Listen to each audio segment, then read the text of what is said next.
Buenas tardes. Hoy vamos a hablar un poco acerca de lo que es el modelaje de base de datos relacional. Básicamente, pues es el proceso de pasar de un diagrama entidad-relación, que es como el plano de la base de datos, a algo que ya se puede guardar y usar en un sistema real.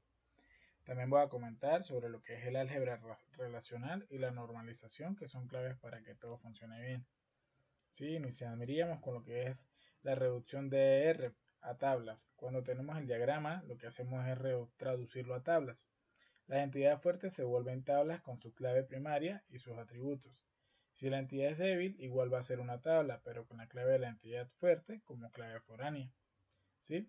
Las relaciones también hay que pasarlas. Si es 1 a 1, a veces se puede unir en una sola tabla. Y 1n ponemos la clave foránea en el lado n, y si es nm creamos una tabla inmediata. Y con los atributos multivaluados o los atributos compuestos, los valuados se pasan a una tabla aparte y los compuestos los dividimos en atributos simples. Bien, tal cual acá como lo identificaría nuestro mapa mental como tal. ¿Sí? En resumen, como un paso a paso hay que hacer todo eso. Primero lo que serían las tablas de entidades fuertes y débiles, y luego vemos cada tipo de relación y cómo representarla, y al final dejamos todo limpio con atributos normalizados. Dentro de lo que sería el álgebra racional, ¿sí? Como lenguaje matemático para preguntar cosas a la base de datos, tenemos la selección que filtra filas, ¿sí? Tenemos la proyección que muestra solo las columnas que nos interesan.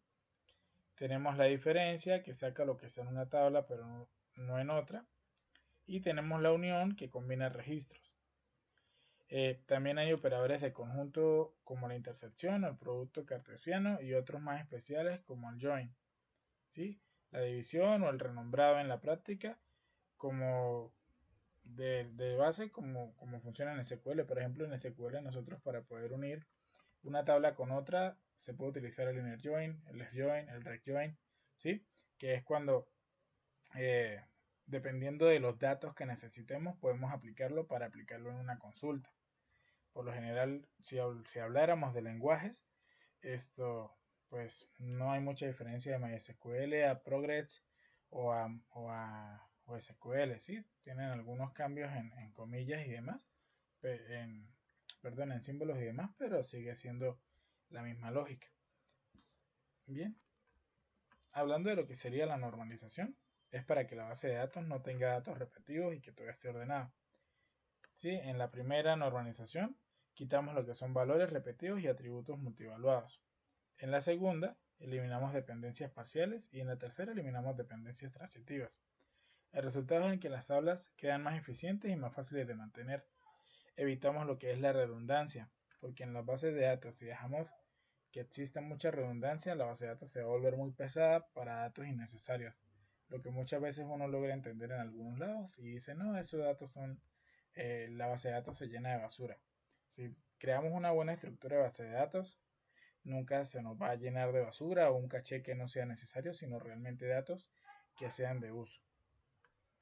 En pocas palabras, bueno, el modelaje de base de datos es como pasarlo de un diseño bonito en papel a una base de datos funcional, optimizada y listo para trabajar. Siguiendo lo que serían los pasos de cómo clasificarla, de cómo generar una estrategia, de cómo funcionar con el DR a tablas, pues estaríamos listos para poder funcionar. Por ejemplo, tenemos que tener en cuenta que hay bases existen las tablas que, que son fuertes, que en este caso pueden ser las maestras, y las débiles pueden ser donde se almacena la información. Bien, pues esta sería toda mi defensa sobre lo que sería el mapa mental. Muchísimas gracias por la información, por el tiempo.